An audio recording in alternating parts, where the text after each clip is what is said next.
darle la bienvenida a un gran periodista, nuestro colega, periodista y coordinador de la edición impresa de Contralínea, Sósimo Camacho, quien decía hace rato, tiene una investigación que le pondrá los pelos de punta a muchos en la Ciudad de México. Querido Sósimo, te saludamos con cariño. ¿Cómo estás, Toño? Qué gusto saludarte. Agradezco mucho tu generosidad, agradezco mucho el espacio y un saludo fraterno a este equipo que encabeza Vicente Serrano. Muchas gracias por la invitación. No, estamos agradecidos contigo por compartirnos estas investigaciones y además de que te voy a molestar con que nos des una ampliación sobre la misma, te advierto que te voy a pedir tu comentario sobre los datos dados a conocer hoy sobre Ayotzinapa. Pero antes de eso, ¿por qué no nos platicas precisamente de esto, de cómo es que hayan ahí en contralínea con tu investigación que hay movimientos armados y grupos anarquistas en la Ciudad de México? Una investigación muy a fondo ahí en contralínea, no se la vaya a perder, por favor, y que ahora pues nos va a presentar Sósimo. Adelante, querido Sósimo. Muchas gracias, muchas gracias. Pues sí, comentar que esta investigación que hemos realizado surge a partir, bueno, en Contralínea hemos tenido ya investigaciones al respecto sobre la subversión en todo el país, también, por supuesto, en la Ciudad de México. En Contralínea hemos entrevistado en su momento a los líderes o podemos decir a los dirigentes de estos grupos armados, en su momento al EZLN, en su momento al EPR, al ERPI, y también hemos entrevistado en algunos otros momentos a integrantes del anarquismo insurreccionalista.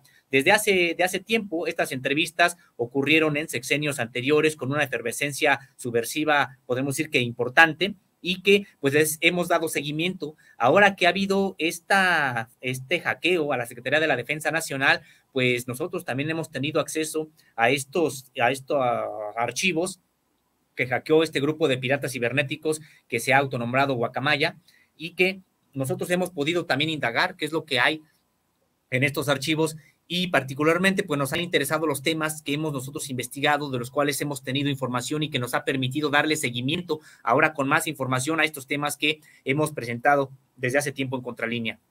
Y sí, se trata de esta investigación que da cuenta de lo que considera la Sedena, grupos armados de corte insurreccionalista, 4 movimientos armados y 7 grupos anarquistas. Es el panorama de la subversión, de acuerdo con lo que dice el propio documento. El documento pueden consultarlo, como bien comentas, en www.contralinea.com.mx. Está parte del documento, incluso vienen algunas fotografías que no se conocían sobre supuestos integrantes de los movimientos subversivos. Y sí, habla de, como decíamos, de 4 movimientos armados que tienen origen en otros estados de la República, pero que también se han asentado en la Ciudad de México, de acuerdo con estos documentos de la Sedena. Lo que la Sedena observa, se trata del Ejército Zapatista de Liberación Nacional, el EZLN, el Ejército Popular Revolucionario, el EPR, el Ejército Revolucionario del Pueblo Insurgente, que es el ERPI, y también la Tendencia Democrática Revolucionaria Ejército del Pueblo, que es TDR. A ellos, de acuerdo con estos documentos de la Sedena, se suman 7 grupos anarquistas, y de destacarse que la mayoría integrada por jóvenes universitarios, muy, muy jóvenes, prácticamente de bachillerato. Sin embargo, tiene este documento de la Sedena pues clasificados como parte de la subversión en la Ciudad de México. De acuerdo con este documento, incluso también se enlistan acciones pacíficas y de organizaciones que tienen carácter pacífico, y también son enlistadas como parte de lo que sería la influencia de la subversión en la Ciudad de México. Entonces, decíamos, podemos detectar en estos documentos de la Sedena que ellos señalan que hay 2 tipos de subversión en la Ciudad de México. La primera de corte marxista y socialista libertario, es decir, los movimientos guerrilleros que comentaba, EZLN, ERPI, TDR y EPR, y por el lado de los grupos anarquistas de tipo insurreccionalista, pues ahí habla, como decíamos, sobre todo de movimientos o grupos que son de carácter universitario, la mayoría de ellos.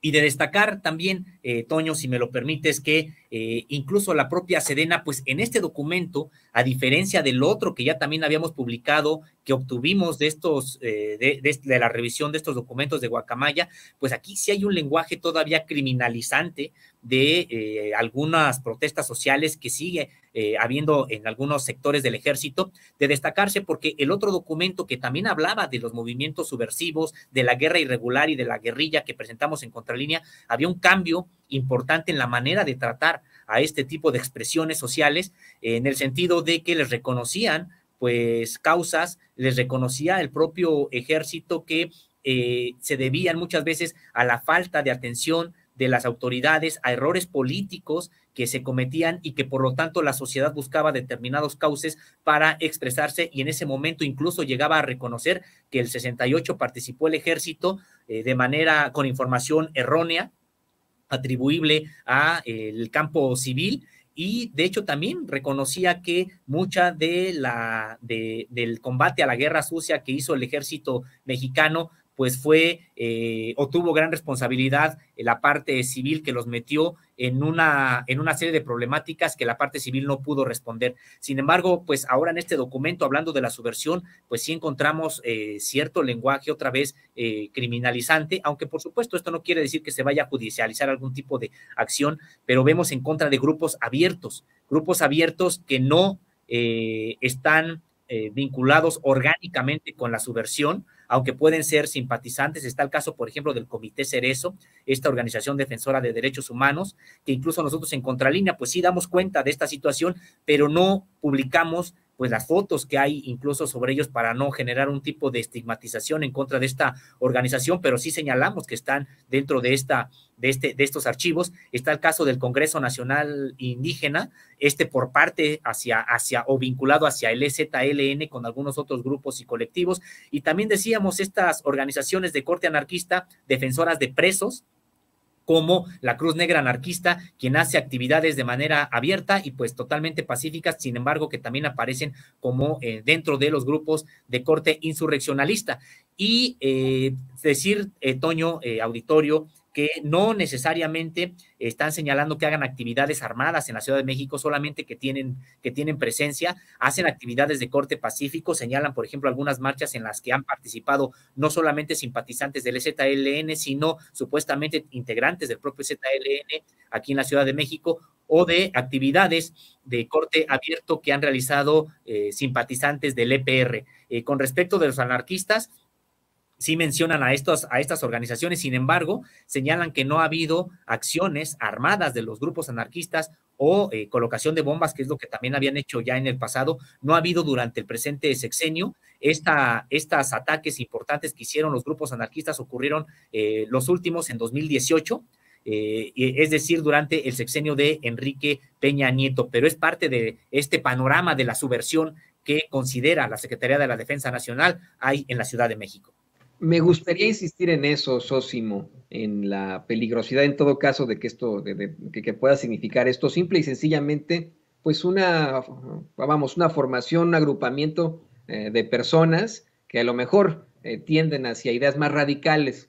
¿Hay algún tipo de peligrosidad que podamos distinguir dentro de estos grupos que nos planteas, de los grupos armados, los 4 movimientos armados que están ahí ya en la Ciudad de México, y de estos 7 grupos anarquistas en la Ciudad de México? O simple y sencillamente podemos pensar en los anarquistas para marchas, para tal vez disturbios durante protestas? ¿Qué nos puedes decir sobre la peligrosidad de estos movimientos armados y grupos anarquistas? Así es. Bueno, pues mira, yo sinceramente pienso que no significan un riesgo para la ciudadanía en términos generales. Creo que ya tienen presencia, no es de que se hayan instalado apenas en este sexenio aquí en la Ciudad de México, como comentaba hace un principio. En realidad nosotros hemos dado cuenta de la presencia de ellos, de la subversión, no solamente en los estados, en las comunidades, por ejemplo, de Guerrero, de Chiapas, de Oaxaca, de la Sierra de Chihuahua, sino que hay, por supuesto, presencia de movimientos armados, subversivos en la Ciudad de México, que no necesariamente pues signifiquen algún tipo de peligrosidad. Incluso por algo también comentarlo, Toño, históricamente nunca han atentado en contra de la sociedad. Históricamente estos grupos, tanto los grupos armados como los grupos anarquistas, pues han atentado en lo que consideran símbolos de un poder opresor. En el caso de las guerrillas, pues sí, recordamos en el pasado ataques en contra del ejército mexicano o de determinadas instituciones, incluso en contra del alto sector empresarial en la época de los 70s, de los 80s todavía. Ya después no hemos visto ningún tipo de acción en ese sentido, pero también no hemos visto nunca una sola acción en la que hayan atentado en contra de la ciudadanía. En el caso de los grupos anarquistas, bueno, pues tampoco han atentado en contra de la ciudadanía, me refiero en términos generales, los grupos realmente anarquistas que están en la subversión o en el corte insurreccionalista, pues han atentado en contra de la conferencia del episcopado mexicano, en contra de algunos bancos, en contra de lo que consideran ellos el poder político o económico. Aparte hay que mencionar otros grupos de provocadores que no necesariamente son anarquistas y que muchas veces se les cataloga de esa manera, pero estos grupos que están detectados aquí por la Sedena sí son grupos de corte anarquista que, como te decía, nunca han atentado en contra de la sociedad, no lo han hecho los grupos armados tampoco. Sin embargo, creo que es importante tener esta información porque también hay que ver cómo lo ve la propia Secretaría de la Defensa Nacional y lo que comentaba hace un momento, creo que no podemos estigmatizar o criminalizar a quienes han simpatizado con ellos desde hace muchos años y que siempre han estado en la lucha política pacífica y abierta. En definitiva, tienes toda la razón, hay que plantearnos eso desde el principio, no ha habido de ninguna forma algún tipo de agresión contra la sociedad de estos movimientos armados históricamente en México, no tiene nada que ver con lo ocurrido en Irlanda, por ejemplo, con el IRA o en el País Vasco con ETA, es una situación completamente distinta a la que ocurre en México. Qué bueno que nos lo puedas plantear aquí en Sin Censura. Ya para cerrar, y le voy a pedir a don David que nos grabe, querido Sósimo, por favor, danos tu opinión, tú como estudioso del caso, tú eres uno de los periodistas que más ha estudiado el desafortunado caso de la desaparición de los 43 normalistas de Ayotzinapa. Danos tu opinión ante pues este tema tan complicado. El New York Times da a conocer en las últimas horas una nota que, si me lo permites, si me preguntas tú o si me pregunta el público consentidor de Sin Censura, es pues una claridad en cuanto al rigor periodístico, en cuanto a la calidad periodística, hablándolo con un periodista como tú, pues es un mero golpeteo, ¿no? Desde el principio, Natalie Kitroyev y otros dos reporteros asumen que el presidente López Obrador había prometido ya haber llegado a la conclusión del caso y eso nunca se ha planteado. Se habla de esta reunión que tuvo en febrero de este año el subsecretario de Gobernación para los Derechos Humanos, Alejandro Encinas, con nada más y nada menos que Tomás Herón de Lucio en Tel Aviv, en Israel, un desayuno que duró 3 horas, en los que según el New York Times, Alejandro Encinas fue a suplicarle apoyo para saber dónde están los restos de los normalistas desaparecidos de Ayotzinapa y le ofreció apoyo del gobierno de México. Esto quedó claro en la conferencia de prensa mañanera, se da a conocer.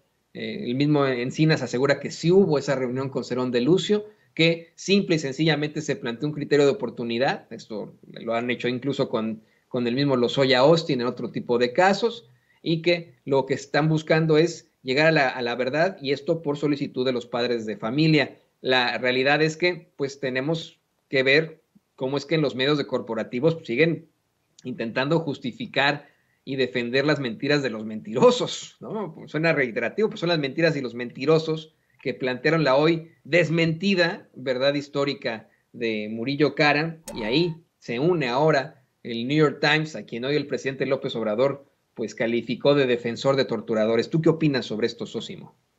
Pues mira, Toño, pues muy similar a lo que tú ya estás comentando. La verdad es de que ha nubilado la vista a varios periodistas, pues los intentos de atacar o defender a determinados políticos. En realidad creo que el rigor pues queda por los suelos, pero en este texto del New York Times, que sí, yo también ya he revisado, y la verdad es de que pues buscan acomodar determinados hechos para generar una narrativa previamente concebida.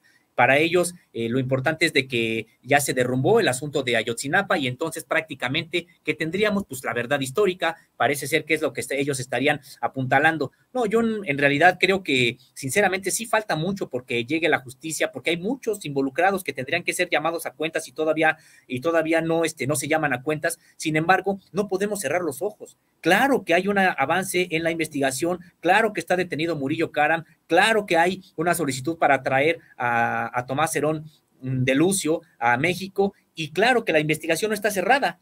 Tal vez sería preocupante que la investigación ya estuviera cerrada y aunque hay un avance, digamos, sí hay avance, pero ya cerraron la investigación y se va a quedar todo en Murillo Karam y Tomás Herón de Lucio, pues entonces ahí sí también tal vez habría alguna situación de preocupación, pero la investigación está abierta y se ha dicho y se ha reiterado en distintas ocasiones que no son las únicas órdenes de aprehensión que se podrían girar. Se tienen que girar solamente aquellas que ya puedan ser sustentadas desde el punto de vista legal, jurídico y judicial, para que no después, en efecto, haya órdenes de aprehensión que se cumplimenten, pero que se tenga que dejar fuera a los implicados por una integración inadecuada. Entonces, de entrada, no son las únicas órdenes de aprehensión, se han cancelado algunas, pero han dicho, no es de que ya no se vayan a emitir, se podrán emitir conforme sigan avanzando las investigaciones. Y ojo, no serán solamente a estas personas a quienes se podría pedir cuentas, sino también a otros funcionarios que ni siquiera han salido todavía en este informe tan amplio, muy exhaustivo, que presentó el subsecretario Encinas hace pues ya poco más de un mes, y que en realidad creo que es una investigación profunda que decíamos está en curso, y está en curso porque también es justo decir algo, no se podrían quedar las investigaciones con Murillo Karam, porque ni modo que Murillo Karam le haya ordenado a la Marina ir a esparcir algunos fragmentos, restos y costales ahí, contenido de unos costales en el basurero de Cocula. Tampoco Murillo Karam le ordenó a la Secretaría de la Defensa Nacional que no interviniera a pesar de lo que estaba conociendo al momento cuando se estaba desapareciendo a los 43.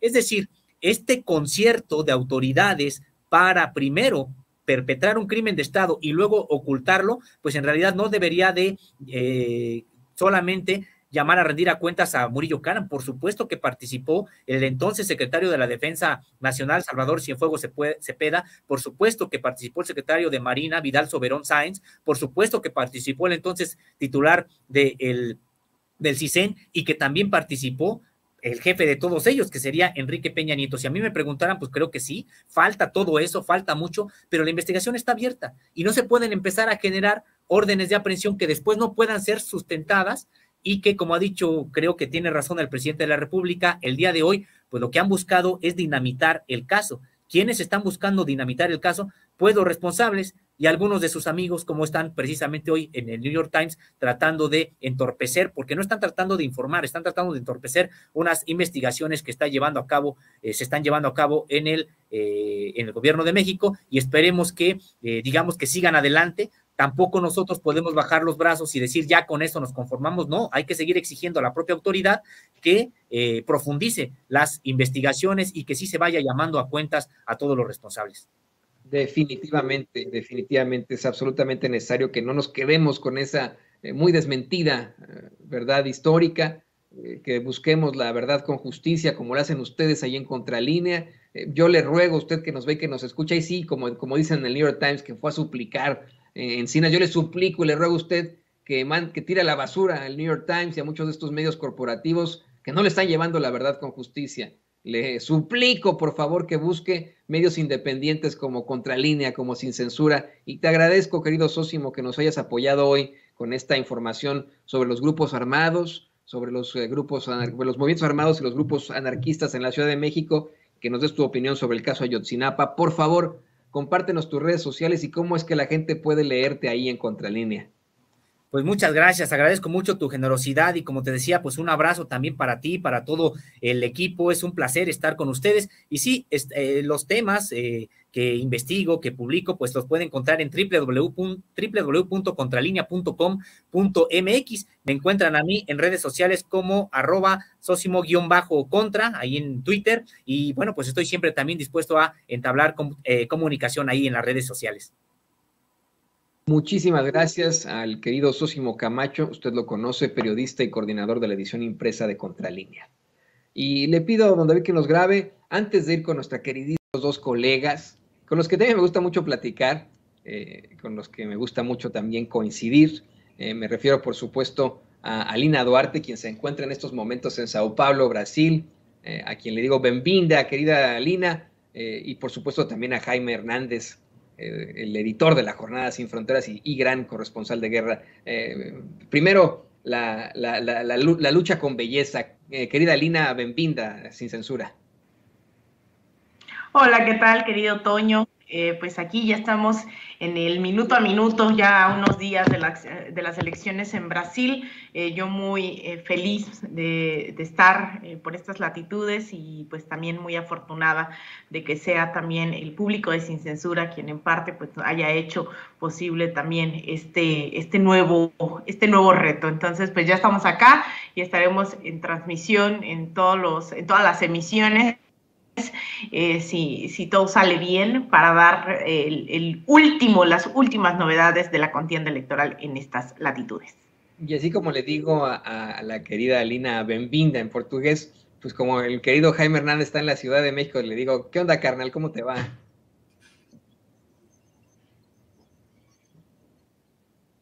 Hola, hola, querido Toño, ¿cómo estás, querida Lina? Oye, Lina, ahora sí te pintaste los labios, Dios mío. ¿Qué tal la Lina, se ve re guapetona? Un abrazo a la querida Lina y un abrazo a ti, querido Toño. Muchas gracias. No, sí, yo también me los pinté, pero no te diste cuenta, hombre. No es cierto. No es cierto.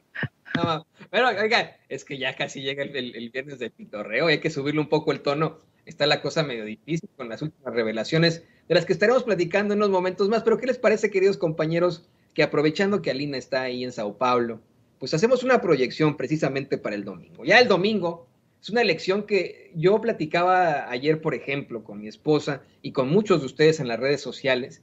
Tal vez defina el sentir, pues, ¿cómo decirlo? La realidad en estos momentos, el termómetro en cuanto a las ideologías. Estamos hablando del gigante de América, de Brasil, un país que en estos momentos, no, tú corrígeme si me equivoco, querida Lina, pues sí está dividido entre esas dos ideologías, el de tentar todavía, o la consolidación del fascismo, de la ultraderecha, con un Jair Bolsonaro que ha destruido a su nación, o buscar regresar al progreso, que está de hecho en su, en su lema, en su propia bandera, orden y progreso, ¿no? de Brasil, regresar al progreso con Luiz Inácio Lula da Silva.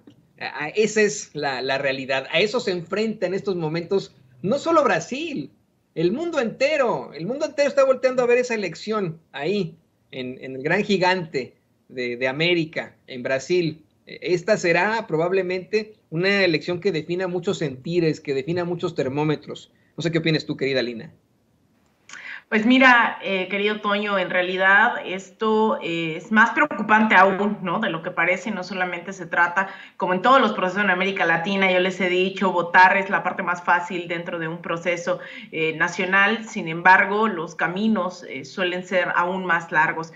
La llegada de un gobierno progresista en su momento, como el de Lula da Silva en el año 2003 y después reelecto hasta el 2010, pues permitió acabar con esas brechas de desigualdad, con el hambre en este país, y el golpe de Estado, bueno, permitió, ¿no?, que su sucesora, Dilma Rousseff, llegara también a la presidencia, y más tarde, con el golpe de Estado a Dilma, pero también con la persecución a Lula, vino no solamente un impedimento de profundizar esos cambios, sino un retroceso. Y hoy estamos hablando de un país con más de 33 millones de personas en condición de hambre, no tienen nada que comer diariamente, es una situación bastante caótica, pero por otro lado también está el afianzamiento de una ideología sumamente conservadora.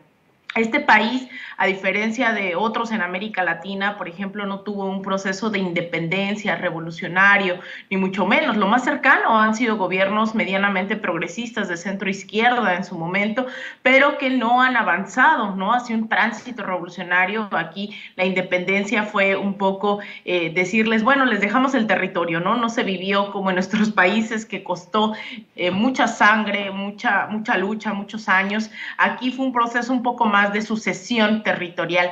Entonces, no vienen de una tradición combativa y lo más combativo ha sido justamente, creo, y no creo exagerar en realidad, ha sido organizarse en contra de los sectores no solamente conservadores, sino de ultraderecha en este país, que es lo que representa a alguien como Jair Bolsonaro, que está en contra de la eutanasia, en contra del aborto, en contra del matrimonio igualitario, pero pareciera también, ¿no?, con sus actos, incluso su familia está envuelta en este caso de asesinato de la activista mujer negra, lesbiana, como Marielle Franco. Entonces es un gobierno profundamente racista, sumamente conservador, que se ha alineado también al agronegocio, a la destrucción de la Amazonía, que está hoy ligado directamente a los grupos evangélicos. Entonces, la pregunta es, ¿cómo es posible que más de 50 millones de personas estén respaldando este gobierno? Bueno, eso es lo peligroso, que no se trata solo de Jair Bolsonaro, se trata de un movimiento profundamente conservador, anclado en el tema militar, en el tema evangélico, en los agronegocios, y que sigue avanzando. Y yo incluso, más allá de lo que va a pasar este domingo, que sé que no es una cuestión de álgebra básica, no es una cuestión de sumar nada más a los y las votantes, sino que en realidad se trata de entender que la disputa por el futuro de millones de brasileños y brasileñas no se va a dar solamente el día domingo. Eso va a ser, digamos, un avance, porque todo indica que es Lula da Silva quien va a ganar, insisto, no es una cuestión de matemáticas, pero teniendo el apoyo de los candidatos que quedaron en tercero y cuarto lugar en la primera vuelta, más las alianzas que ha hecho, incluso con sectores de centro derecha, de derecha, ¿no? Su compañero de fórmula, yo lo he dicho aquí, Geraldo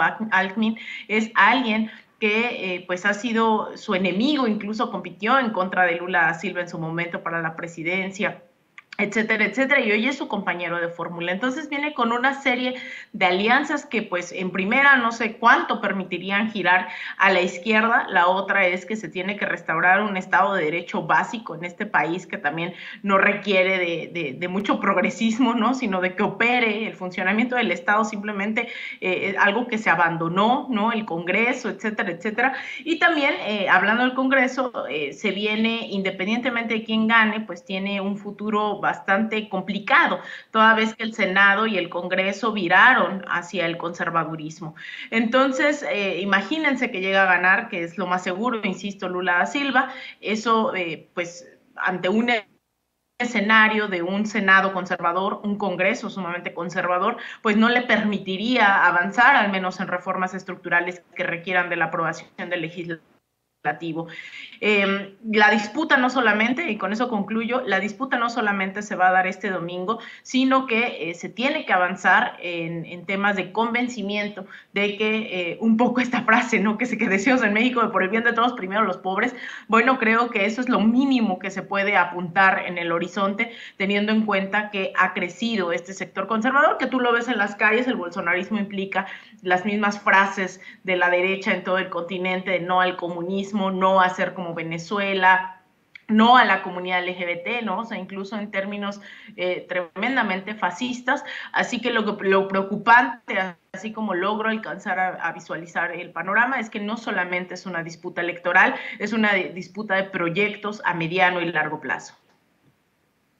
¿Cómo, y le pido a don David que nos grabe, tú cómo entiendes, querido Jaime, esta diferencia muy, muy cercana que existe y que podría ser en todo caso el termómetro del mundo? Esto que nos plantea Lina, que no se entiende en todo caso, ¿no? El hecho, vale la redundancia, ¿no?, de que el de Bolsonaro, o sea, el del Bolsonaro, de Jair Bolsonaro, es un gobierno profundamente racista, clasista, antiinmigrante, homofóbico, pero que pues, así existen muchos personajes, muchas personas en ese país. Está dividida la situación. No podemos decir, ya va a ganar este domingo Lula da Silva. Tiene una ventaja por ahí, pero que digamos es la realidad, ¿no? ¿Cómo explicamos que ante la realidad, ante pues esta situación a la que nos enfrentamos de desigualdad, de injusticia, duramente marcada durante la pandemia, continúe la gente o continúen habiendo este tipo de movimientos que convencen a la gente a nivel mundial, no solo en México, no solo en Brasil, sino a nivel mundial, de una ultraderecha fascista, que en todo caso pues, no está a favor de sus intereses, sino de las minorías rapaces, de los que echan pues más bien fuego a la igualdad. ¿Qué opinas tú de esto, Jaime? Pues yo creo que el fenómeno tanto de Bolsonaro como de Trump o como otros líderes de extrema derecha que se han encumbrado o que han ganado terreno en Europa, por ejemplo, en Italia, en Francia y en el Reino Unido, nada más hay que ver al Reino Unido quién es ahora el primer ministro, un hijo de inmigrantes de origen hindú que enarbola las causas de la derecha conservadora, antiinmigrante, y lo que ocurre es que desde hace tiempo la crisis de los partidos políticos, la crisis de credibilidad que enfrentan numerosos líderes políticos en todo el mundo, nos ha enfrentado a esta suerte de dicotomía, ¿no? Por un lado tienes a la gente conservadora que se aferra como un clavo ardiente a la gente de la extrema derecha, porque son discursos que son realmente reflejan lo que ellos mismos piensan. Son gente que no cree en que el Estado tenga que preocuparse por las mayorías, por los pobres, ¿no? Y tienes de otro lado a la izquierda, esta izquierda convencida de que hay que dar ya un golpe de timón frente a este modelo neoliberal que ha empobrecido más, que ha favorecido solamente un puñado de gentes. Entonces, este tipo de fenómenos, como ocurren en Brasil, de hecho, no es casual que Bolsonaro sea una copia, sino no idéntica, muy parecida a la de Donald Trump, como la ha señalado muchas veces Alina, un tipo que realmente en el curso de las últimas horas ha estado echando mano de la misma estrategia de Donald Trump, poniendo en tela de juicio la capacidad de los organismos electorales para sancionar unas elecciones. Esta sensación de que va a haber fraude, esta sensación de que la izquierda va a hacer trampa, pues son de los viejos recursos de Donald Trump. Entonces, yo creo que en muchos sentidos aquí la política de Estado ha fracasado, ha fallado. Y ha fallado, ¿por qué? Porque en buena medida el avance y la consolidación del modelo neoliberal, el modelo neoliberal no tiene otro Dios que el dinero. El modelo neoliberal le importa un carajo el político de Estado, lo menosprecia. ¿Por qué? Porque piensa que el político de Estado le va a arrebatar el poder que ya tiene, que ha consolidado. Entonces, son dos modelos en eterna disputa. Claro, el problema es que el modelo neoliberal ya cuenta con pocos poderosos adeptos, pero muy pocos. Y el modelo progresista de izquierda cuenta con legiones de ciudadanos que ya han dicho ya basta en Colombia, en México, en Honduras, en Perú, en Chile, y ojalá que este domingo le digan que no a Bolsonaro y este modelo que es de lo peor. Para mí Bolsonaro no debería estar en política, porque el mensaje de Bolsonaro es la ponzoña, el odio, el desprecio hacia las mayorías empobrecidas. Y yo creo que Brasil realmente se ha convertido en una olla a presión. Los indicadores económicos no apuntan en una buena dirección, y yo creo que los brasileños son sabios, el pueblo es sabio, y yo tengo la esperanza, y ya lo veremos con las crónicas de nuestra querida Lina, cómo se produce, si es que se produce ese golpe de timón en Brasil. Pues mira, dices que son personajes que no deberían pertenecer a la política. En México tenemos varios. Una se llama Lili Telles, otra se llama Kenia López Rabadán, otra se llama Xochitl Gálvez, pero bueno, de estos pululan, ¿no? Desafortunadamente en la política. Siempre resultan estos payasos muy, pues, ¿cómo decirlo? Llamativos para el público, desafortunadamente, y esto desde tiempos memoriales, desde el inicio de la democracia en la Grecia antigua, ¿no? Siempre han sido los payasos muy llamativos, pero usted, que nos ve, que nos escucha, ya ha cambiado. Eso es lo que le planteaba desde hace rato a Ricardo Sevilla y al público memorioso, como él le dice, que es muy afortunado el saber que nosotros como mexicanos, o al menos los que estamos viendo sin censura, ya cambiamos, tenemos una mentalidad muy distinta, tenemos ese espíritu crítico y no nos vamos a la primera con los Bolsonaros, con las Lili Telles. estaremos muy pendientes de ese proceso electoral en Brasil este fin de semana. Usted también esté muy pendiente. Pero bueno, ¿qué les parece que vamos a otro tema, queridos compañeros? Hay algo que necesito que ustedes me expliquen, yo no lo entiendo muy bien. Un sujeto que se llama Salvador Camarena, y ya le pido a don David que nos grabe, claro está, pues habla de una especie de pacto, no sé cómo lo plantea, es uno de estos columnistas pues que vamos, está en los medios de comunicación tradicionales, corporativos, y habla pues supuestamente un acuerdo entre precandidatos contra uno de ellos específicamente. Les voy a compartir rápidamente esta columna para que la podamos analizar, columna que, le digo, publica Salvador Camarena en El Financiero. Dice: una de las reglas de la política sugiere evitar en lo posible que los adversarios se alineen en contra de uno. La candidata que ha logrado capturar la idea de que es la favorita del presidente parece estar descuidando tal consejo. El episodio Sansores versus Monreal, que cuenta con la bendición de Claudia Sheinbaum, podría tener un saldo más allá de la perniciosa devaluación del umbral de lo que se vale y lo que se rechaza en la encarnizada pelea por la candidatura presidencial de Morena. Quiero hacer un paréntesis rápidamente, compañeros y público consentidor. En esta mesa de periodistas tenemos que plantear una y otra vez que la tendencia tiene que ser a eliminar ese horrendo y terrible diálogo o monólogo elaborado, dominguero, en el que se utiliza una serie de palabras muy a la Salvador Camarena, porque pues eso ya está en desuso y hay que hablarle al público siempre como si se tratara de nuestra propia familia. No minimizar al público, pero como si estuviéramos hablando con nuestros papás, con todo el respeto, pero tampoco con estas palabras bien, no sé, ¿no? Mafufas, ¿no? Casi sale Salvador Camarena a decir, nada más por decir una cosa en cuanto a la forma y no al fondo, a decir el galeno pernoctó en el nosocomio, ¿no? También lo platicábamos el otro día con Manuel Ibarra, pero bueno, dice: permitir que Laida machaque con mensajes que podrían ser producto del espionaje al senador zacatecano y que encima la campechana formule la amenaza de que tiene cientos más de esos materiales, orillaría a buscar alternativas de supervivencia e incluso de revancha, y conste que la animadversión del de Fresnillo con Claudia no surgió a partir de esta semana, pues hasta la ha acusado de tener de tiempo atrás un sistema de bots para atacarle. ¿Cuál de tiempo atrás? Pues si unos días atrás dijo eso, ¿no? No de tiempo atrás.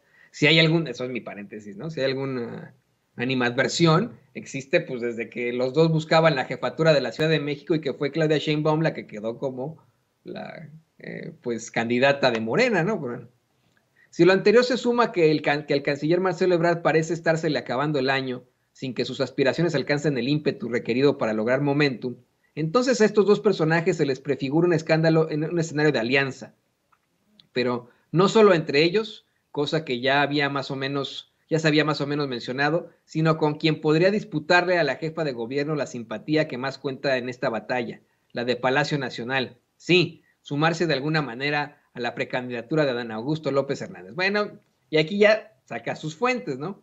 Fuentes bien informadas, sabe que es la típica, ¿no? Fuentes bien informadas mencionan que una primera plática al respecto habría ocurrido el pasado 7 de octubre. Ese viernes, los tres suspirantes habrían sostenido un intercambio tendiente al establecer una alianza de facto, una que no cancela necesariamente las aspiraciones de ninguno de los otros integrantes de esta especie de triunvirato. El acuerdo sería de carácter... Bueno, mire, yo no quiero hacer más especulaciones, mi querido Jaime, mi querida Lina, porque de eso no se trata el periodismo. Fíjense, no sé cómo lo aprendieron ustedes cuando lo estudiaron en sus propias carreras, pero yo tuve varios semestres de columna, al menos unos 3 semestres de columna, si no me equivoco, 2 o 3 ahí en la Septién, vamos, en estricto sentido, el objetivo era ese, sí, ¿no? La columna es una opinión personal vale la redundancia, el columnista, que debe sustentar con datos duros, con información específica, con el rigor periodístico, que es la aplicación del método científico a una investigación, ¿no? Eso de las fuentes y el hablar de un triunvirato para defender al pobrecito de Monreal, pues sí me llama mucho la atención. No sé qué opines tú, querida Lina. Pues mira, yo creo que ya definitivamente estamos, ¿no? Con un pie en el 2024, lo cual es bueno y lo cual es malo, ¿no? En el mismo sentido. Pienso mucho, y lo saben, ¿no? Le he dado seguimiento a varios de los llamados gobiernos progresistas en la región y creo que hay muchas lecciones que aprender cuando nos referimos al tema de la sucesión presidencial, y algunos en ese sentido han logrado librar la batalla, otros han superado la grilla y el infantilismo, otros tantos se han erosionado y ha vuelto a la derecha, sea de manera violenta o de manera democrática, ¿no? También hay una derecha que es democrática y que en las urnas disputa y en las urnas gana. Y en ese sentido, pues yo creo que en México lo que estamos viendo es una suma de esos factores para bien y para mal de lo que implica una sucesión presidencial. Yo pondría sobre la mesa el caso de Ecuador, cuando llega Rafael Correa y tiene un amplio respaldo, al final ponen al que tiene justamente con este método que se busca emplear en México, pone de sucesor a quien iba mejor solamente en las encuestas, sin tener una militancia probada, acercamiento con los movimientos sociales, una conciencia de clase, ponen al favorito de las encuestas y no tardó ni un día en revertir el proceso Lenín Moreno, ¿no? Incluso se fue en contra de los movimientos sociales, con los cuales también, bueno, el correísmo había tenido varias fricciones con el movimiento feminista, el movimiento indígena, y Lenín Moreno entrega los muchos pocos avances que había tenido la Revolución Ciudadana, se lo entrega a los bancarios, se lo entrega a los medios de comunicación y se voltea a la derecha, permitiendo que además de perseguir política y jurídicamente el llamado lawfare a toda la dirigencia del correísmo, incluido el mismo Rafael Correa, que está acusado de influencia psíquica, a la presidenta de la Asamblea Nacional, Gabriela Rivadeneira, a diputados, a todos los liderazgos del correísmo, pues también permite que regrese la derecha por la vía democrática, entre comillas, ¿no? Porque hizo uso de pues el INE ecuatoriano e impiden, ¿no? Que regrese, o sea, los votos pues sí estaban ahí, pero después de una serie de trabas mediáticas, jurídicas, criminales, ¿no? De criminalización del correísmo. Entonces no basta con ser el más popular, ¿no? No basta con tener las encuestas, ni basta con hacer alianzas, hace falta una formación política dentro de los relevos generacionales, de los relevos, en este caso, de gobierno, y no lo estamos viendo hoy en México, y estamos hablando de simpatías, hoy estamos hablando de especulaciones, y no ha habido, ¿no? Porque dicen que todavía no son los tiempos, a pesar de que vemos publicidad de todos los que quieren suceder al gobierno, no vemos un debate pues formal de cuáles son las propuestas de cada uno, de cada una de ellas, y eso de alguna forma pues sí me prende las alarmas, ¿no? De saber hacia dónde está apuntando la llamada cuarta transformación en un futuro. En cambio, hay otros proyectos también en América Latina que han decidido apostarle para bien y para mal, con burocratización, con errores, aciertos, etcétera, pero que le han apostado al relevo generacional con formación de cuadros, con medios de comunicación también militantes, con comunas, incluso como en el caso de Venezuela, que hoy existen comunas que producen una parte, no puedo decir que todas son igual de exitosas, pero hay un proceso de generación de comunas que permiten tanto el desarrollo de su propia comida, sus propios alimentos, como de sus escuelas, su sistema de salud, etcétera, etcétera. Y esos, pues, a pesar de la criminalización, a pesar del asedio de Estados Unidos, pues han sorteado tanto el bloqueo económico como los ataques, ya sea del lawfare o de cualquiera que sea. Entonces, creo que hay que voltear mucho a estos gobiernos, porque México no estará exento de esta lucha de clases, ¿no? Incluso el tema de Bolivia, que demostró que quería hacer alianzas con ciertos sectores de la burguesía nacional, al primer momento en que vieron la oportunidad dieron un golpe de Estado, ¿no? Bien decían ahí aquella frase de los Estados Unidos no tiene amigos, tiene intereses. Entonces, esto se da en el marco de estas competencias por la sucesión. Lamentablemente, todavía estamos lejos de ver un debate sobre los proyectos. Hay quienes definitivamente sabemos que su trayectoria no les da como para asumirse revolucionarios y transformadores, ni mucho menos, y aún así quieren estar en la boleta, pero también no me sorprende que haya alianzas en ese sentido, y creo que estas alianzas, estas grillas, estas posturas, ¿no?, de infantilismos, pues solo pueden ser superadas con más información, con más organización, con el estar debatiendo en nuestras comunidades, en nuestros estados y a nivel nacional, pues qué proyecto queremos, cuáles son hasta ahora los errores, los retos, los aciertos, los logros de la Cuarta Transformación, y así asegurar, ¿no? No lo digo yo, lo dice el presidente, que ha sentado bases de una transformación. No significa que las cosas en materia de corrupción, en materia de violencia hayan cambiado 180 grados, sin embargo creo que ese cambio pues dependerá de las y los mexicanos que estén dispuestos a debatir más allá de grillar, más allá de infantilismos absurdos, y realmente construir pues ese México que merecemos. No, en definitiva, se necesita una situación completamente distinta. Y le pido a don David que nos grabe. ¿Tú qué opinas, Jaime, sobre este triunvirato que plantea tu colega Salvador Camarena?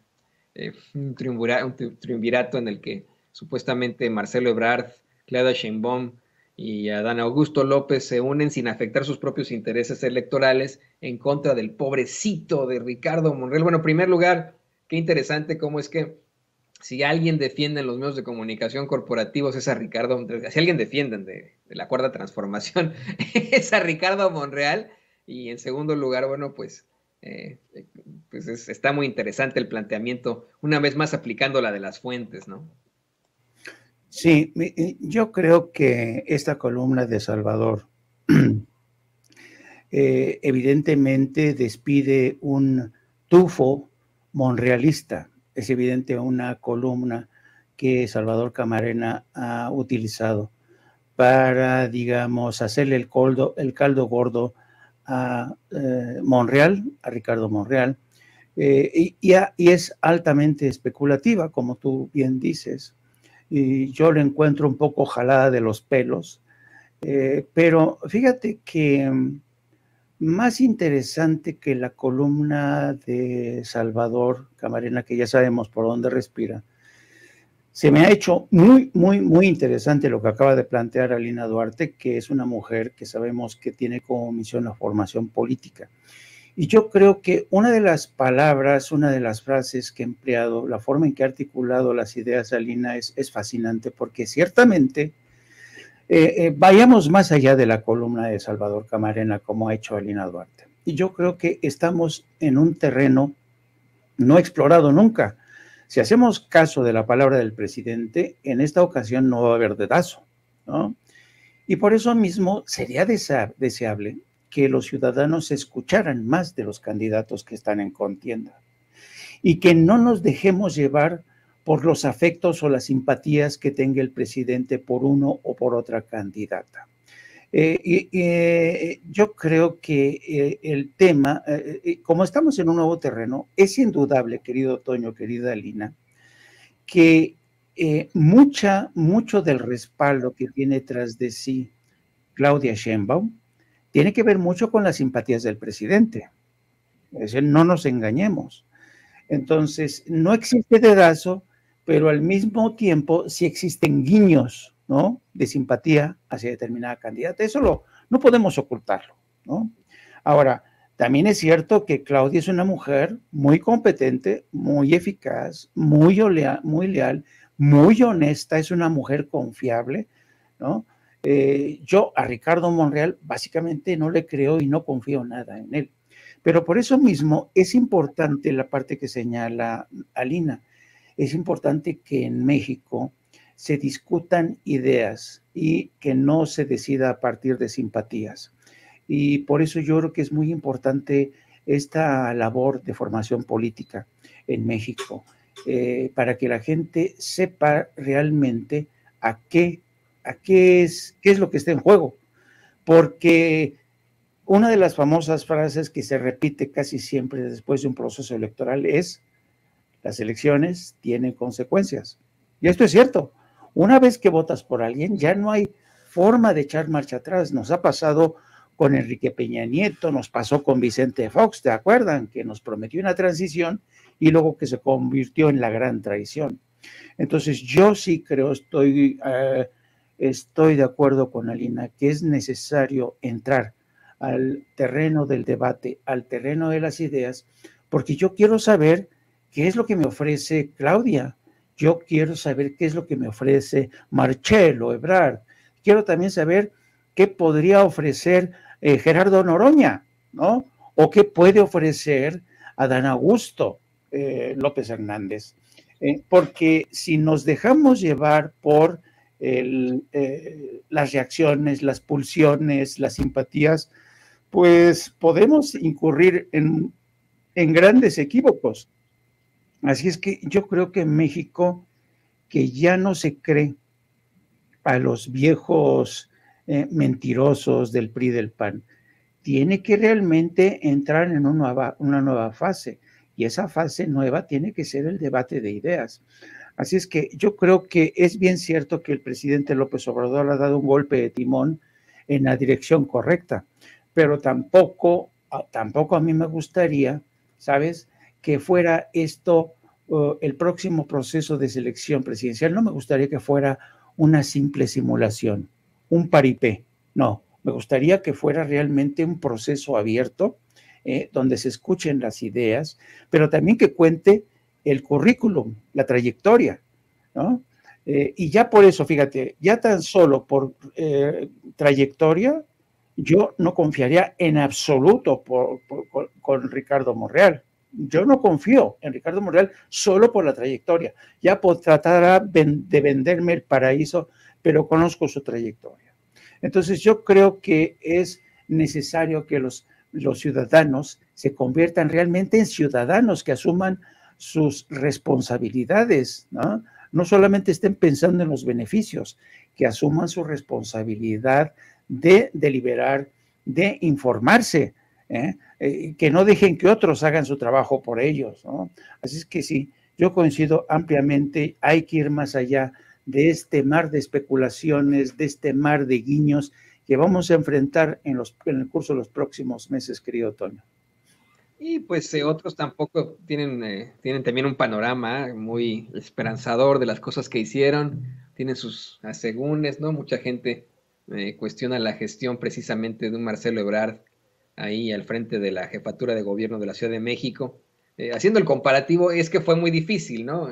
Llenar los zapatos de un personaje como Andrés Manuel López Obrador, que en la Ciudad de México, por ejemplo, para dar el comparativo nada más, ¿no?, consiguió establecer un segundo piso que no cobran, ¿no?, que la gente, al que la gente se puede subir sin ningún cobro, mientras que en el sexenio de Ebrard, en la Ciudad de México, pues se crearon 2 extensiones de ese segundo piso, tanto para el Estado de México como para parte del sur de la Ciudad de México, que sí cobran y mediante las cuales se ejerció una situación de secuestro de la ciudad por las obras que habían, mucha inconformidad, o como cuando se planteaba que el presidente andaba siempre, bueno, el ahora presidente Andrés Manuel López Obrador como jefe de gobierno, andaba siempre en Susuru, y cómo es que en su momento criticaban mucho a un Marcelo Ebrard por andar en helicóptero. Esto lo planteo, compañeros, para que la gente se dé cuenta que aquí nadie tiene pues ningún tipo de fiabilidad, ¿no? No estamos ni a favor de Monreal, ni de Ebrard, ni de Claudia Sheinbaum,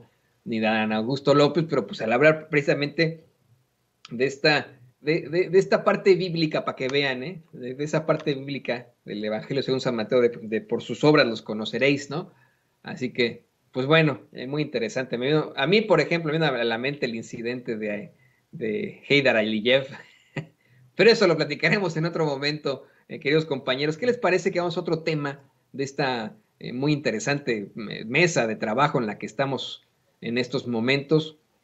Precisamente otros de esos que tienen una larga cola que les pisen es el ministro nombrado por Felipe Calderón en su momento, Luis María Aguilar. Este cuate, que en su momento fue ministro presidente de la Suprema Corte de Justicia de la Nación, y al que se reveló le pagamos hasta los pinches lentes, o hasta los lentes que usa, se pagan mediante nuestros impuestos, mediante lo que obtienen ahí en cuanto a prestaciones en el Poder Judicial, ¿no?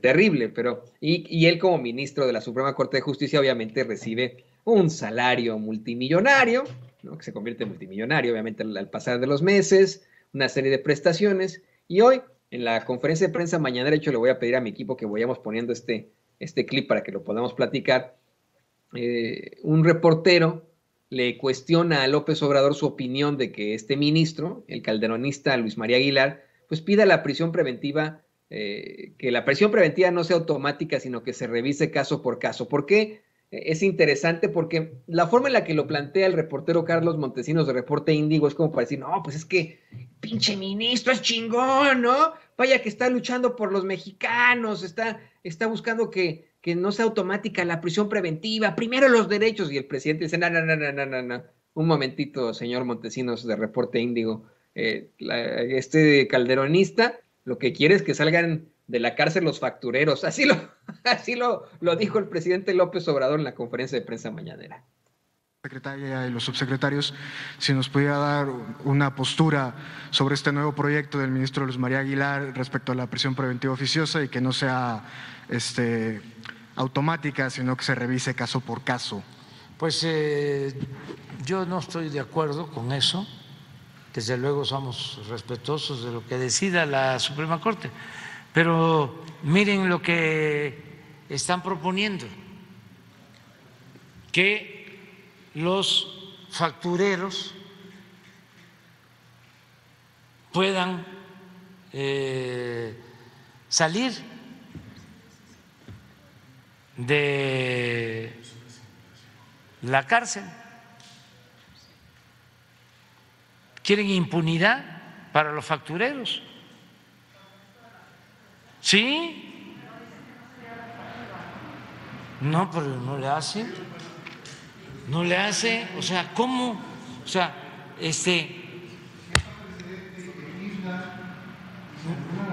pues sí. La Corte otra vez. Sí. Pero además, de veras, es vergonzoso.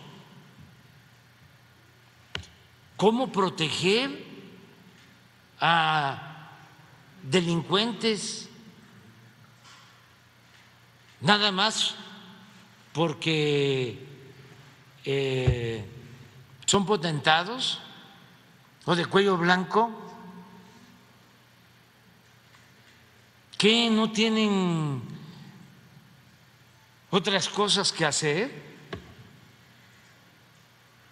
¿Qué no hace falta que haya justicia para el pobre? ¿Por qué solo están dedicados a proteger a los potentados y además corruptos? Nos costó muchísimo el que se tipificara como delito este tipo de defraudación fiscal. Era vergonzoso lo que sucedía, si hasta han quedado sin castigo quienes se dedicaban a promover la evasión fiscal, despachos fiscales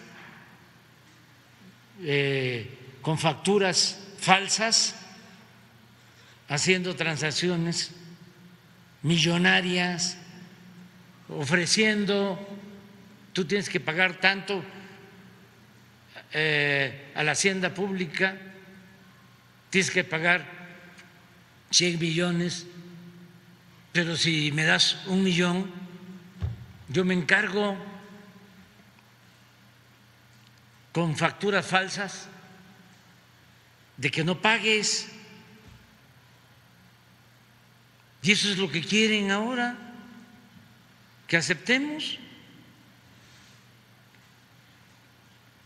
Y lo envuelven, ¿no?, en el lenguaje leguleyo de decir no a la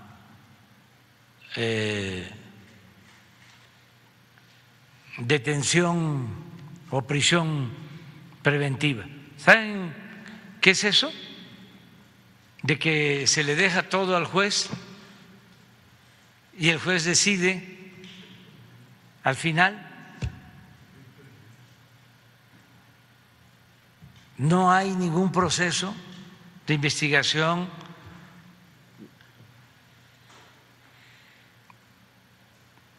Qué bien que me tocaste ese tema, porque... Así es el presidente, qué bueno que tocó el tema, pues sí, exactamente. Es que, compañeros, querida Lina, querido Jaime, es verdaderamente lamentable, ¿no? ¿Cómo plantean este tipo de situaciones que son verdaderamente indignantes, ¿no? En estricto sentido, querida Lina, el hecho de que un ministro de la Suprema Corte de Justicia esté viendo la forma de que exista un derecho en pro del reo, así está la máxima latina incluso, ¿no? Del derecho a nivel mundial, in dubis pro reo, ¿no? En la duda hay que darle la libertad al reo.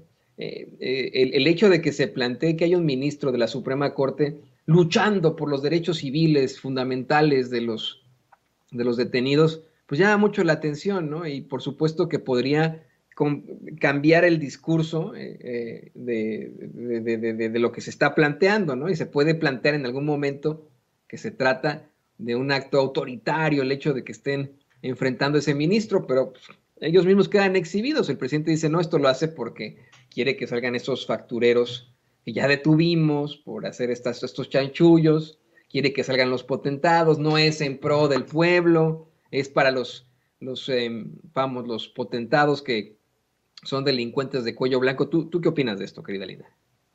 Mira, Antonio, yo creo que la justicia en México, cuando hablamos de estas transformaciones, es algo que definitivamente veremos muy rara vez que ha cambiado durante la llamada Cuarta Transformación, en donde mucho del conservadurismo se ha sentado, se ha arraigado, se ha afianzado, es justamente en las fiscalías, en muchas de las cortes, ¿no?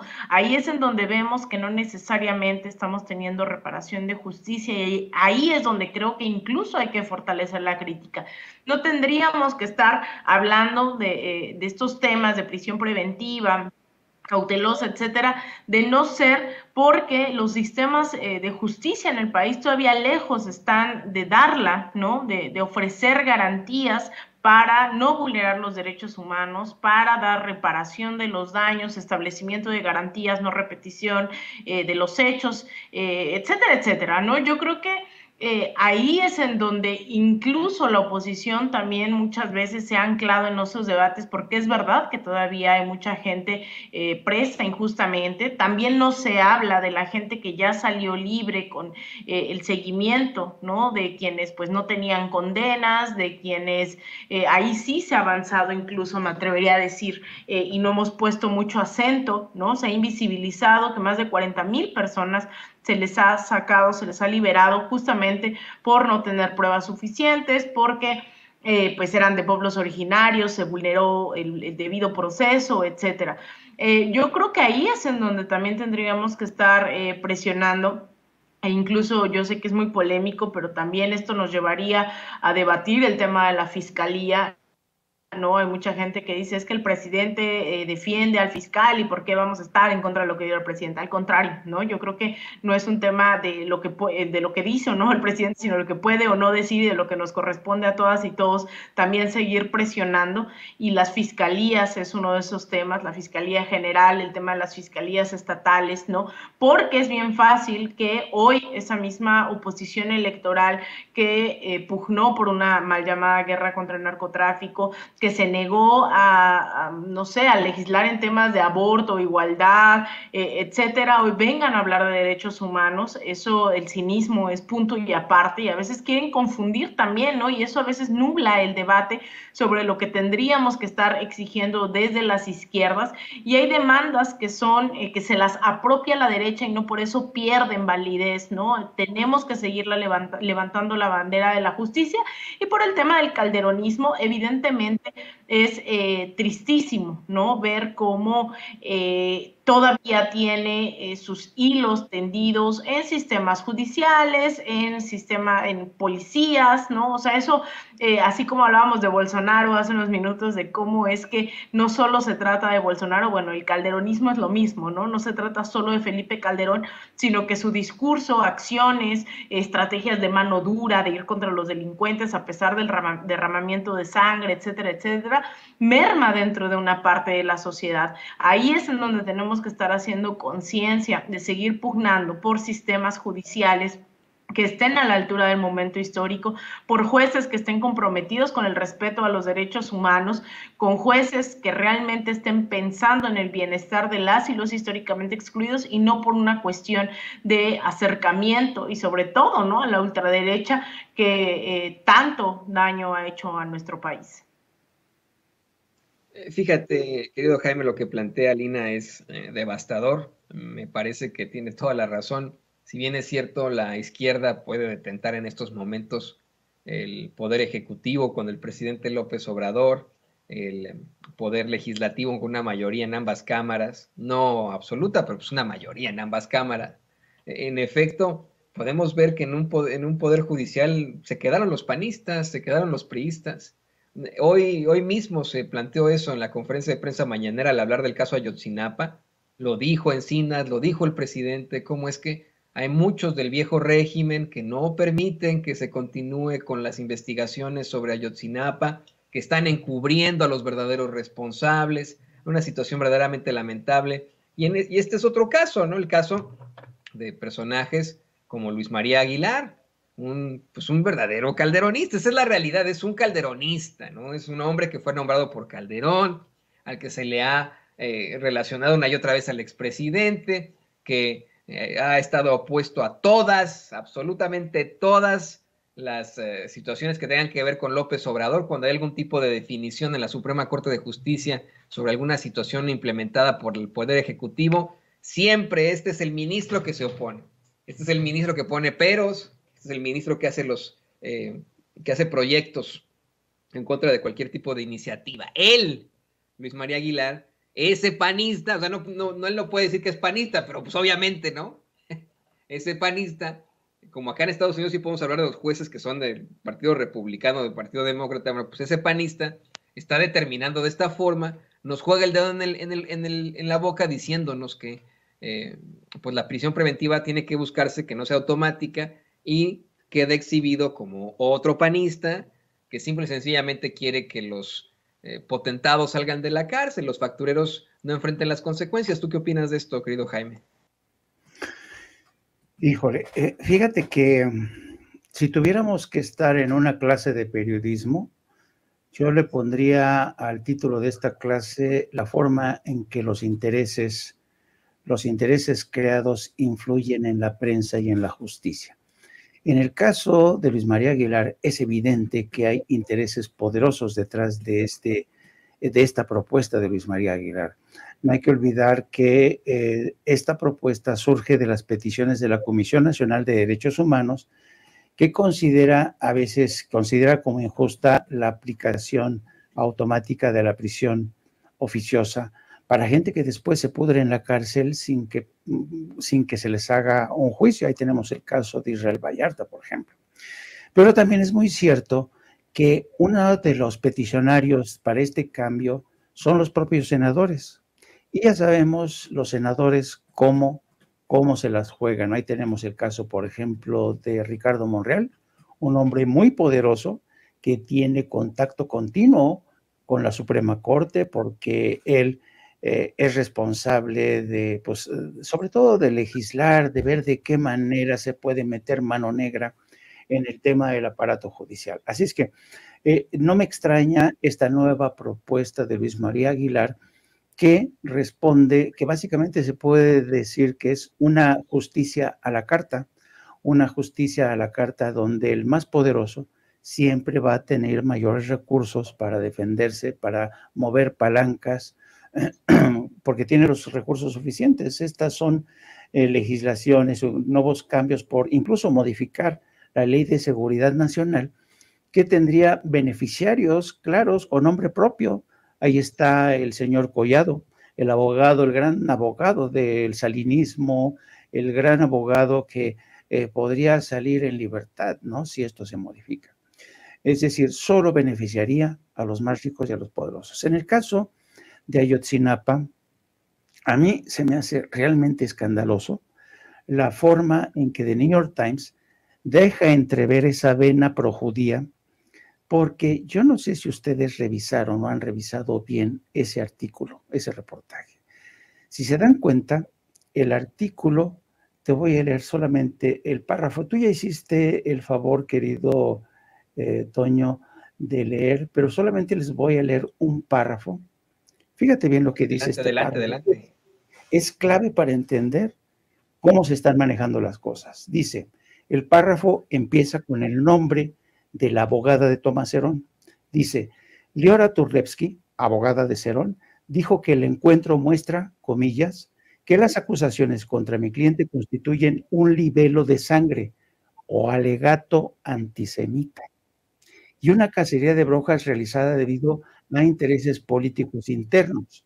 Cerón, dijo la abogada Turlewski, niega todas las acusaciones en su contra y no retiene ninguna información en conexión con el caso. Bueno, el hecho de que el New York Times aclare que lo que está tratando de decir la abogada es que aquí están presentando contra Tomás Cerón un alegato antisemita, te dice mucho. ¿Por qué? El New York Times nunca ha ocultado su política en defensa del Estado de Israel. Nunca, nunca. 2, están citando a la abogada de Cerón. Y esta mujer, Leora Turlewski, se da la circunstancia que es la misma abogada que lleva el caso de Andrés Remer. Entonces, esta abogada, Leora Turlewski, es una abogada especializada en casos problemáticos, es decir, en defensa de criminales que buscan cielo seguro en Israel. Es especialista en eso esta mujer. Bueno, esta mujer defendió a Andrés Remer en el 2016 y en el 2017, porque en aquel entonces Andrés Remer había sido designado embajador de buena voluntad de la UNESCO, y en una votación que se dio en la UNESCO para permitir que el templo de Al-Aqsa, que es uno de los templos más sagrados para la comunidad musulmana y palestina, no fuera considerado como un templo que es prioritario para los palestinos. Andrés Remer se salió de esa votación y el Estado de Israel lo premió. Y esta mujer lo defendió y dijo que la campaña contra Andrés Remer era política, sin contar todos los pecados de Andrés Remer. Bueno, ahora esta abogada nos dice que el señor Tomás Herón se está presentando contra él un alegato antisemita. Fíjate nada más lo increíble de todo esto. Un periódico como el New York Times que deja entrever su vena projudía y además permite que una abogada trate como una inocente paloma al señor Tomás Herón.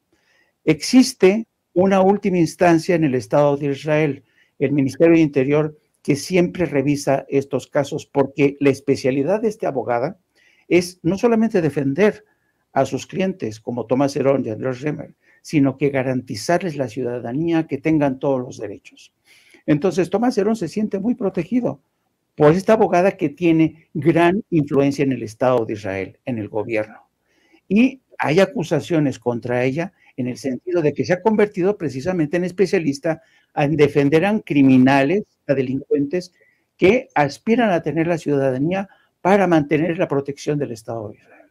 Entonces, resumiendo, en el primer caso estamos de los intereses creados que vienen del poder económico, pero también el poder político que se embosca en el Senado y que se alía con Luis María Aguilar para sacar este nuevo cambio a la ley de detención oficiosa. Y en el segundo caso, la falta de ética del New York Times al no esclarecer quién es en realidad esta abogada que está defendiendo al señor Tomás Herón. Hay varias notas al caso, como siempre son notas de Natalie Kitroyev, quien sigue sin presentar ningún tipo de rigor periodístico. Ahí está también la firma Ronan Bergman y Oscar López. Estoy buscando la nota per se en la que se da a conocer esta entrevista que tuvo en su momento Tomás Herón de Lucio con Alejandro Encinas, pero fíjate, querido Jaime, fíjate, querida Lina, ¿no? Cómo es que desde el principio, ¿no? El encabezado, por ejemplo, de la nota de Natalie Kitroyev es completamente golpeador, ¿no? El caso Ayotzinapa se resolvió en México hasta que las pruebas se desmoronaron, ¿no? Y el primer párrafo es así, ¿no? El presidente de México dijo que su gobierno al fin había resuelto el misterio detrás de la perturbadora desaparición de 43 estudiantes. ¿Cuándo dijo eso? ¿Cuándo dijo López Obrador eso, que ya habían resuelto el misterio? ¿Cuándo? De verdad, está cabrón, esto es ridículo. Nunca ha dicho eso, ha dicho que siguen las investigaciones, que no se detendrán hasta conocer la verdad, pero nunca han dicho que ya resolvieron el misterio. Fíjate, ¿no? Esto es lo que dice Natalie Kitroyev. El presidente de México dijo que su gobierno al fin había resuelto el misterio detrás de la perturbadora desaparición de 43 estudiantes, uno de los peores abusos de derechos humanos en la historia reciente del país. ¿De dónde sacaron eso Natalie Kitroyev, Ronen Bergman y Oscar López? ¿No? O sea, está de locos la forma en la que se utiliza un medio que es, insisto, ¿no? Pilar del periodismo aquí en Estados Unidos, pero que ha incurrido en una serie de irregularidades gruesas, ¿no? Esto es grueso para el periodismo, esto es inaudito. Yo nunca he entendido eso de las notas que se escriben por varios compañeros, ¿no? Es como si de pronto agarraran el teclado, ponle, ¿no? Querido Jaime, querida Lina, ¿no? Que nos dicen, a ver, en el New York Times, ustedes 3 periodistas hagan una nota, ¿no? Yo no la veo, ¿no? Que entre nosotros 3, yo te diga, oye, Lina, a ver, tú escribe la A, tú, querido Jaime, por favor, escribe la S. No, pues es absolutamente ridículo, en primer lugar, y en segundo, estas irregularidades terribles en cuanto a su rigor periodístico, de verdad, de escuela, de universidad, de incurrir en este tipo de situaciones, y todo por una ideología.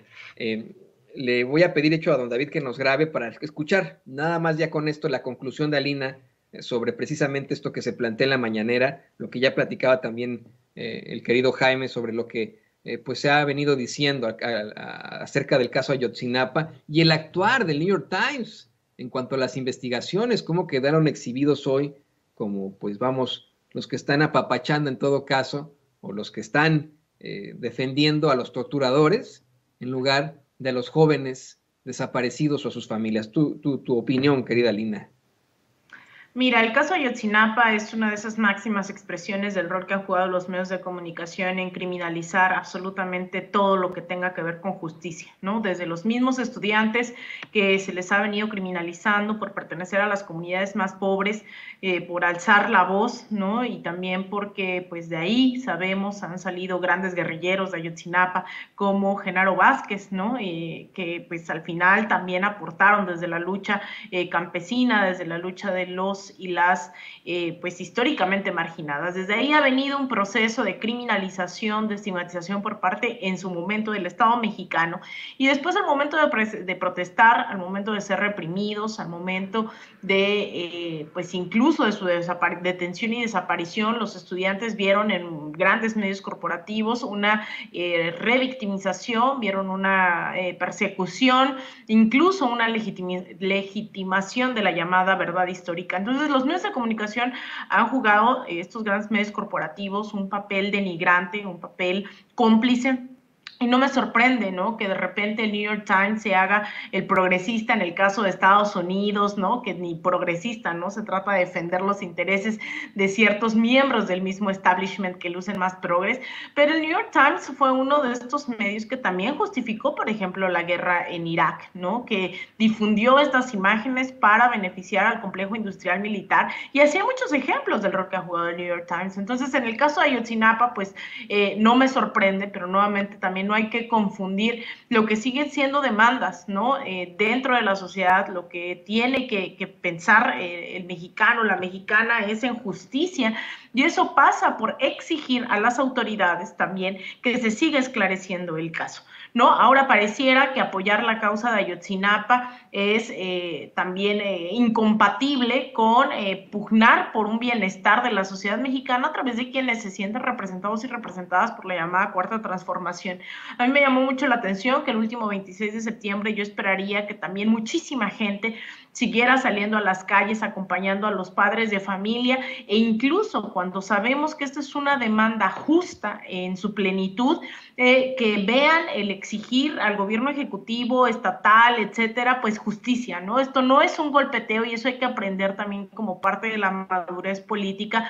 El hecho de exigir justicia social, el hecho de exigir reparación de los daños no nos hace golpistas. Golpistas quienes quieren, quienes avientan la piedra, esconden la mano y no tienen interés en construir, tienen interés en defender sus privilegios, de los cuales van mermando, no podría decir que se van acabando, porque también hay muchos empresarios, muchas de esa llamada mafia en el poder que se sigue beneficiando. Hoy en la Cuarta Transformación el presidente hizo un frente amplio en el año 2018 en el cual incluyó a sectores incluso conservadores como el PES, ¿no? Un partido pues abiertamente conservador, estas alianzas que permitieron que llegara a la presidencia, pero no va a ser el presidente el que va a radicalizar ese proceso, ¿no? Va a ser la ciudadanía exigiendo justicia. El caso de Ayotzinapa es muy sensible. No vamos a defender a medios corporativos que ya sabemos el rol que buscan, ya sabemos, ¿no?, que ahora resulta que el PAN, el PRI, todos estos están buscando justicia. Eso definitivamente hay que hacerlo a un lado. Más bien hay que establecer este diálogo, estas exigencias, esta construcción desde el dónde aportamos, desde dónde nos informamos. Por eso es que es tan valioso este espacio del cual podemos ser libres como el viento, y no exagero, podemos disentir y tener muchísimas opiniones diversas. Sin embargo, aquí nunca se nos ha dicho qué opinar o qué no opinar. Es un espacio el cual yo celebro mucho, porque de ahí nace la conciencia de una información comprometida con la verdad, con la justicia. De ahí podemos reflexionar e incluso también organizarnos, ¿no? Y teniendo las herramientas, los datos, la historia, el panorama completo, pues entonces también eso nos permite pues organizarnos. Entonces yo cerraría diciendo que los medios corporativos son deleznables cuando se posicionan, pero además fingiendo desde una presunta objetividad, desde te dicen que porque eres propagandista, ¿no?, sea a favor de Rusia, a favor de Andrés Manuel, todo se relega a eso, pero ellos no dicen a favor de quién operan, ni tienen la transparencia, ni la fuerza ni la honestidad como para decir quién está detrás de esas opiniones. Nosotros y nosotras nos asumimos desde la trinchera de la justicia y desde ahí hablamos, desde estos sectores que buscan elevar la voz, ¿no?, de aportar a construir un país mejor, pero ellos no lo dicen. Entonces esos medios creo que están cavando su tumba. Muchos de ellos ya lo hicieron con cero credibilidad, le apuntan ahora a las fake news, ¿no? Veo con mucha cautela cómo cada vez van creciendo las redes de las fake news, tratando de confundir a la audiencia y también, ¿no?, confundir incluso a la gente que se asume de izquierda. Las meten en debates de grilla, ¿no?, de pleitos internos, que yo estoy a favor de evidenciar cuando se trata de alguien interno, un enemigo interno, ¿no? Los conservadores dentro y fuera del gobierno, también creo que eso es parte de estar bien informados y de tomar postura. Sin embargo, pues no hay mucho que esperar de ellos, pero sí mucho de nuestra audiencia, mucho del pueblo mexicano que ha seguido avanzando en las luchas sociales, y que podamos construir, ¿no?, ese horizonte de justicia para todas y todos, y en este caso específico, pues que se logre justicia y verdad para el caso de Ayotzinapa. Definitivamente, yo no me voy a cansar de también exigir eso. Duele todavía seguir haciendo esa exigencia de vivos se los llevaron, vivos los queremos, ahora que se dan a conocer estas investigaciones, pero me uno, por supuesto, a ese lamento por la constante y perpetua voluntad de darle a cada quien lo que le corresponde, querida Lina. Te agradezco, por supuesto, por esto. Compártenos tus redes sociales para que la gente se ponga en contacto contigo allá hasta Sao Paulo, Brasil. Muchas gracias, querido Toño. Pues a mí me pueden encontrar en Twitter en @AlinaDuarte_, en Instagram _AlinaDuarte, en Facebook.com/AlinaDuarte periodista, también aquí día y noche ahora en esta cobertura especial aquí en Sin Censura. Así que nos vemos más tarde también para seguir hablando de lo que ocurre aquí en Brasil, específicamente en Sao Paulo. Les iremos dando los detalles. Así que bueno, te mando un abrazo enorme a ti, a Jaime, a Ceci, a todo el equipo, a don David y también, obviamente, a la audiencia de Sin Censura. Gracias, querida Elina, de quien estamos muy, muy orgullosos aquí en Sin Censura siempre, como también estamos orgullosos del queridísimo Jaime Hernández, orgullosos de que sea parte de este equipo, de que conduzca por las noches a veces, de que sea pues un legendario corresponsal de guerra, y también te agradecemos tus comentarios, querido Jaime. Por favor, compártenos tus redes sociales. Muchas gracias, Toño. Pues sí, ustedes me pueden seguir a través de mi canal de YouTube No Apto para Cínicos. Transmitimos todos los días a partir de las 14 horas. También les pido que me sigan a través de mis redes sociales, de mi cuenta de Twitter, @JaimeJourno, y también a través de la sección de La Jornada Sin Fronteras de nuestro gran periódico La Jornada. Un abrazo a la gran Elina, mucha suerte en esa cobertura. Un gran abrazo, querido Toño, y pues nos vemos luego. Nos vemos luego, gran mesa aquí en Sin Censura, y le pido a don David que nos grabe para darle... Amigos, amigas, regresamos en breve, pero mientras seguimos hablando sin pelos en la lengua, sin censura, usted puede suscribirse a nuestros 3 principales canales en YouTube. Sin Censura Media, en donde tenemos más de 1,600,000 suscriptores, Sin Censura TV, en donde tenemos más de 1 millón de suscriptores, y en Sin Censura Presenta, en donde queremos llegar muy pronto a los 100,000 suscriptores. Si usted ya está inscrito en Sin Censura Media, suscríbase en Sin Censura TV. Si ya está suscrito en Sin Censura TV y Sin Censura Media, suscríbase a Sin Censura Presenta. Recuerde que es gratis, no tiene que sacar un solo centavo de su bolsillo para apoyarnos. Dele clic en la campanita para que los señores y señoras de YouTube envíen las notificaciones cuando estemos transmitiendo en vivo y en directo o estemos subiendo videos. También nos puede seguir en Twitter en @Vicente Serrano y hasta en Instagram. Ojo, también estamos en Instagram. Son nuestras redes sociales y con el apoyo de ustedes seguimos creciendo, porque con ustedes todo, sin ustedes nada.